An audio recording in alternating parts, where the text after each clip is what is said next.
ಯುದ್ಧವನ್ನ ಗೆಲ್ಲೋದಕ್ಕೆ ಶಕ್ತಿ ಮುಖ್ಯನಾ?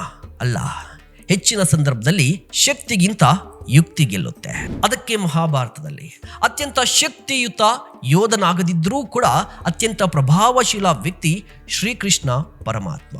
ಅದಕ್ಕೆ ಪ್ರತಿಯೊಬ್ಬ ಉದ್ಯಮಿಯು ಕೂಡ ಶ್ರೀಕೃಷ್ಣನಿಂದ 5 ಗುಣಗಳನ್ನ ಕಲಿಬೇಕು. ಮೊದಲ ಗುಣ, ಶಕ್ತಿಗಿಂತ ಬುದ್ಧಿ ಮುಖ್ಯ.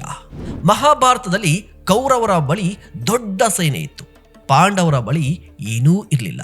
ಆದರೆ ಕೃಷ್ಣನ ಬಳಿ ತಂತ್ರ ಇತ್ತು. ತಂತ್ರದಿಂದಲೇ ಪಾಂಡವರು ಗೆದ್ರು. ಬಿಸ್ನೆಸ್ನಲ್ಲೂ ಕೂಡ ಹೆಚ್ಚು ಹಣ ಇದ್ದವರು ಗೆಲ್ಲಲ್ಲ, ಹೆಚ್ಚು ಚಾಣಾಕ್ಷದಿಂದ ಪ್ಲಾನ್ ಮಾಡೋರೆ ಗೆಲ್ತಾರೆ. ಎರಡನೇ ಗುಣ, ರೈಟ್ ಪೀಪಲ್ ನೆಟ್ವರ್ಕ್. ಕೃಷ್ಣ ಒಬ್ಬನೇ ಯುದ್ಧವನ್ನ ಗೆಲ್ಲಲಿಲ್ಲ, ಸರಿಯಾದ ಸಮಯದಲ್ಲಿ ಸರಿಯಾದ ವ್ಯಕ್ತಿಗಳನ್ನ ಒಟ್ಟುಗೂಡಿಸಿದ್ರು. ಭೀಮ, ಅರ್ಜುನ, ವಿದುರ, ದ್ರೌಪದಿ ಎಲ್ಲರನ್ನ ಒಂದೇ ಗುರಿಯತ್ತ ನಡೆಸಿದ್ರು. ವ್ಯವಹಾರದಲ್ಲೂ ಕೂಡ ನಿಮ್ಮ ನೆಟ್ವರ್ಕೇ ನಿಮ್ಮ ನೆಟ್ವರ್ತ್. ಒಬ್ಬರೇ ವ್ಯವಹಾರವನ್ನ ಬೆಳೆಸಲು ಸಾಧ್ಯವಿಲ್ಲ. ಸರಿಯಾದ ತಂಡ, ಸರಿಯಾದ ಪಾಲುದಾರರು ಮತ್ತು ಸರಿಯಾದ ಗ್ರಾಹಕರು ಬೇಕು. ಮೂರನೇ ಗುಣ, ಕಮ್ಯುನಿಕೇಶನ್ ಪವರ್. ಶ್ರೀಕೃಷ್ಣ ಭಗವದ್ಗೀತೆಯನ್ನ ಯುದ್ಧ ಭೂಮಿಯ ನಡುವೆ ಹೇಳ್ದ.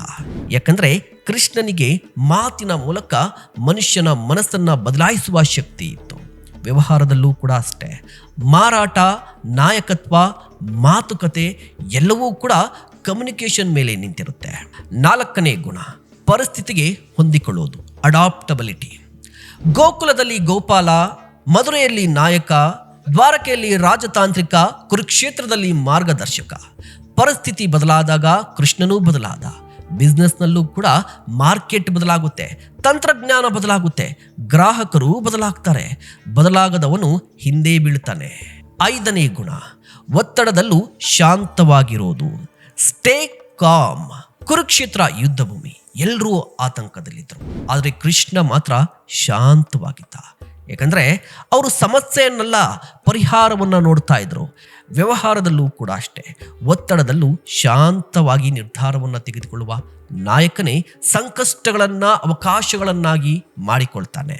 ನಿಮ್ಮ ತಂತ್ರ ಇದೇ ಕೃಷ್ಣನ ಮೈಂಡ್ ಸೆಟ್.